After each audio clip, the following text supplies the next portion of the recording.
Vilnius has one of Europe's best preserved old towns, but we've arranged to meet Rolandas Kvietkauskas at this sports hall. The man who ran Vilnius's European Cultural Capital Programme in 2009 is now director of the newly founded Lithuanian Film Center. The hall has served as a film studio for several years now. Rolandas wants to establish Lithuania as a centre for filmmaking, and he's already managed to attract many international productions to the city. We are good in some setting constructions. We are good in post-production and so on. So people, when they come, they really get a complex of services. The two of us set off for a stroll through the city's historical centre.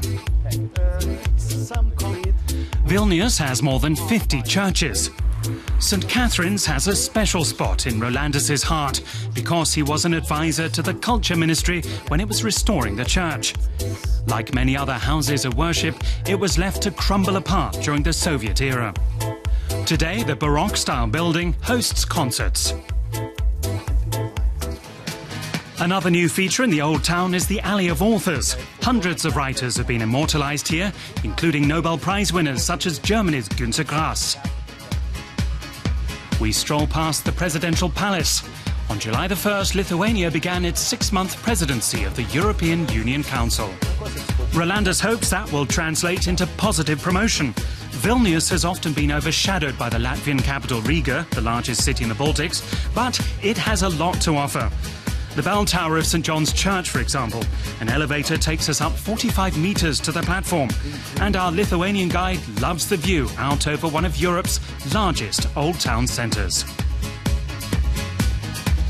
You live here now since more than 20 years. Yes. I guess you've seen the city change a lot, right? Absolutely. Actually, it's the idea of build up a new city, new architecture on the right side of river which crosses the city was, I think, good idea, just really to give a possibility for city to develop, to create a kind of a new center. After we view the old district, Rolandas shows me Vilnius's modern side.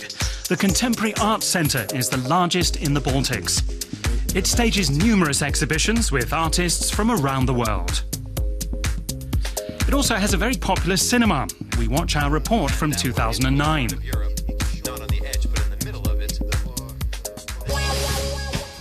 Back then, Vilnius was proud to be a European cultural capital. Then the economic crisis struck and the arts budget for the year was halved. The original director quit and Rolandas stepped into the breach to salvage what he could. He managed to stage a range of festivals and shows despite the tight budget.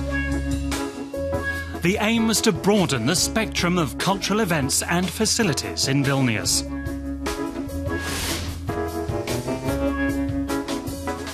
So 4 years after being the cultural capital, would you say it helped the city to improve? I think a lot of initiatives which were born preparing to become a culture capital during the capital year survived this crisis time, survived the creative competition.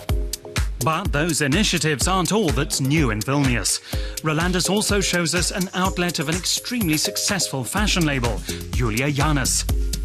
It now also sells designer household objects, like these candles, the perfect souvenir for the next Euromaxx contest.